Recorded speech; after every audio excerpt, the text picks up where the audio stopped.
هلا اخذونا بالسيارة حيسوقونا هي على الجبال. أصالة شو؟ بلشت تتوتر. طلع بالصحراء. Yo, are you ready? I'm ready. واو. يو أسامة شكلك؟ كيف طالع؟ كفو. اوكي العروس وين العروس؟ عم ندور على عروس لأسامة. إذا حدا هون على الريسورت. شو أول حرف من اسمه؟ 1 2 A to Z. 3 من A ل Z. They see me rolling, they hating, patrolling and trying to catch me. بعد البوجي هلا رجعنا على الغرفة.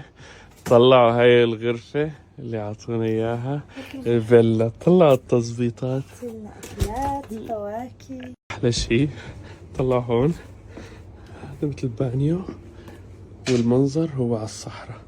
طلعوا هاي انه عاملين مثل باك يارد، هيك حديقة خلفية بتطل على الصحراء كمان كاملة، وهي بالليل كمان بتصير نار. بصراحة زبطونا. اوكي هلا طلعنا ومتجهين لوين أسامة؟ حديقة الحيوانات. على حديقة الحيوانات. أصالة جاهزة؟ متحمسة؟ متحمسة؟ هلا وصلنا على حديقة الحيوانات بالعين، العين زو.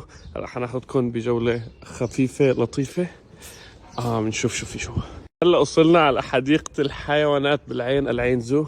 رح ناخذكم بجولة خفيفة لطيفة. بنشوف شو في جوا.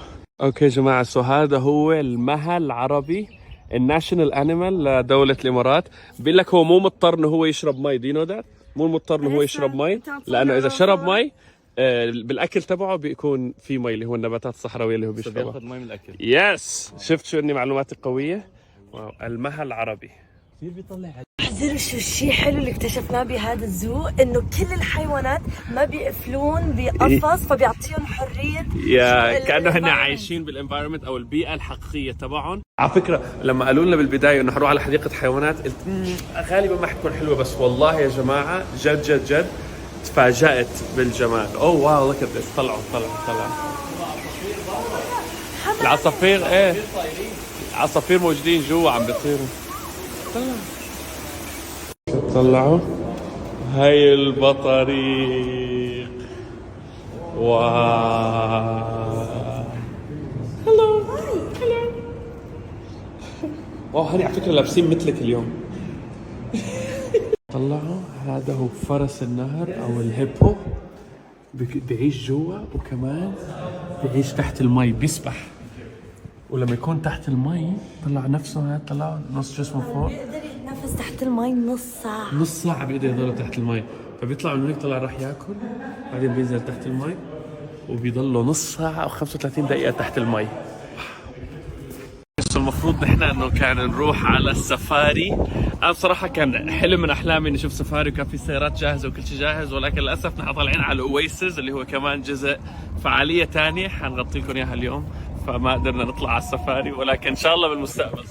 صح، متحمس شوف الأويسس كمان والله. شكرا كثير يا جماعة، جد ما قصرتوا والله، كان جد. اهم شيء ان احنا شفناكم وانبسطنا وياكم، ان شاء الله نشوفكم مع المشاريع الجديده ان شاء الله. ان شاء الله ان شاء الله. اكسبيرينس كثير كثير كثير كثير جد جد اكسبيرينس كثير حلو، من اجمل الاكسبيرينسز اللي عشتها.